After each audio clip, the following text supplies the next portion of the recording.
माता की कहानी। नीमड़ी माता की कहानी सातुरी तीज या कजली तीज को सुनते हैं। इसे बड़ी तीज के नाम से भी जाना जाता है। इस दिन नीमड़ी माता की कहानी और सातुरी तीज की कहानी सुनी जाती है।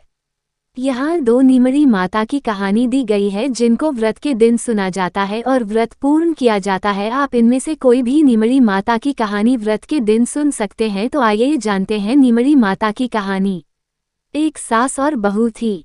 बहू के कोई संतान नहीं थी। एक दिन सास और बहू अपनी पड़ोसन के घर गई। तब उन्होंने देखा कि पड़ोसन के घर नीमड़ी माता की पूजा हो रही है। तब सास ने अपनी पड़ोसन से पूछा कि नीमड़ी माता की पूजा करने से क्या होता है।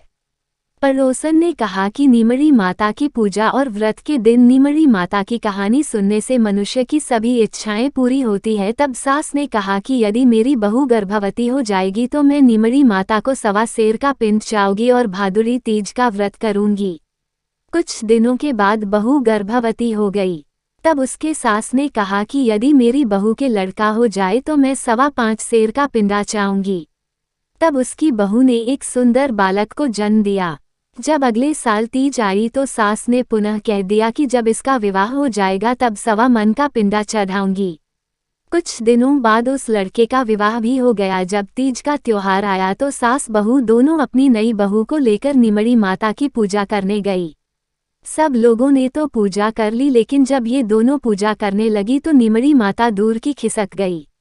ये जितना पास जाती नीमड़ी माता उतनी ही दूर खिसक जाती। जब नीमड़ी माता ने उनकी पूजा स्वीकार नहीं की तब कुछ औरतों ने उनसे कहा कि आपने नीमड़ी माता को कुछ चढ़ाने के लिए बोला है क्या। तब सास ने कहा कि हाँ बोला तो था। तब उन औरतों ने कहा कि पहले बोली हुई इच्छा पूरी करो तभी नीमड़ी माता पूजा स्वीकार करेगी। तब सास और बहू ने घर जाकर 1.25 मन का पिंडा बनाया और गाजे बाजे के साथ गीत गाते हुए नीमड़ी माता की पूजा की। नीमड़ी माता की कहानी सुनी। हे नीमड़ी माता, जैसे बहू को पुत्र दिया और कृपा की वैसी कृपा सभी पर करना। नीमड़ी माता की कहानी कहने वाले को, नीमड़ी माता की कहानी सुनने वाले को और पूरे परिवार को देना।